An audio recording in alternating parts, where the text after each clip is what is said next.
one of the things that I like to do is send books to people. One, because I don't like keeping books in my house, and I've talked about this on the show before. Books are a living thing, and I like sending books that I think are interesting to people who I think might be interested in them.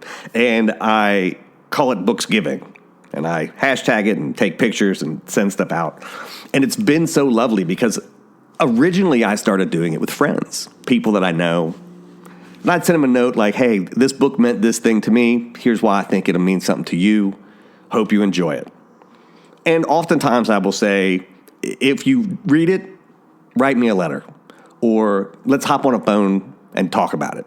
Because that's what books are to me, right? They're ways to connect to people. And you hear me talk about writing on the show and how I read, which isn't for pleasure, but I'm sort of reading to try to understand what an author's doing. But the book becomes a conduit between me and another person to have a conversation about what's important in their life and why maybe they did or didn't like it.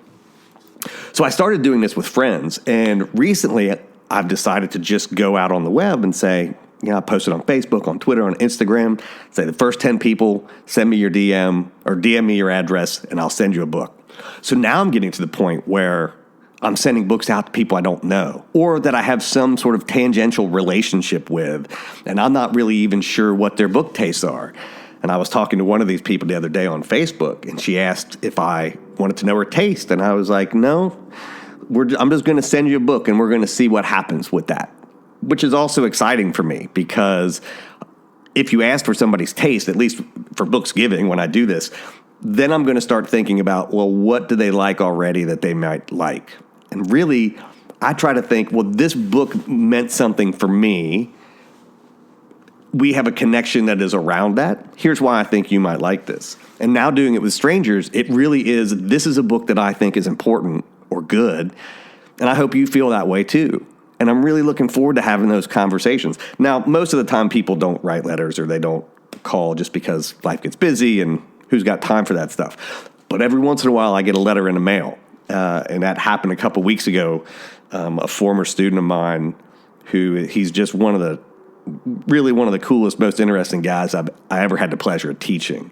And he sent me a long handwritten letter because the book that I had sent him, Going After Cacciato, was one of the few books written by that author that he hadn't read yet. So just sort of happenstance lucky. Dave is a veteran and was in the Gulf War. And after that was when he was a student of mine. And so I had read a lot of his writing, and a lot of his writing was about sort of the war and post-war, which he was processing through. And as he said in the letter, he's still processing through. Going After Cacciato was the freshman reader when I was in college in 1990, to which I did not read the book. And so I picked it up a few years ago to read it because I weirdly was feeling guilty that I hadn't read the freshman reader, and immediately thought of Dave. And sent that on to him. So that sort of got me in the mood this weekend of like helping people out. I don't even know if giving the books is helping people out, but in my head it is a way to connect with other people in this pandemic. And I did a couple other things for some folks, just random people that I don't really know that needed help and asked like the public for help. And so I was like, yeah, I'm in a position where I can do that. And the outpouring, the sort of personal, private outpouring of thanks that came from that was one of those things that I just, it makes you feel good. And I don't want to be all Bill Murray at the end of Scrooged, but it's such a good feeling in this time.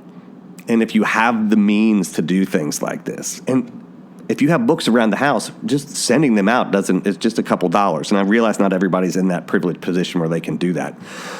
But it has been amazing to me, these little acts of kindness, Booksgiving, helping out somebody whenever they need something. In this pandemic, it's made all of the difference in the world. And it has been the thing that over the last few weeks has really changed my mood and changed my sort of daily outlook. And it's helped me stay positive in all of this. So all that is to say, I do Booksgiving about once a quarter. By all means, if you would like to do one yourself, hashtag that thing out. I'll send that out all over the place. And in a couple weeks, actually probably a couple months, when I do it again, if you'd like to get a book from the private book collection in the Jam Bunker, join in for that because there's nothing I like better than giving books to people.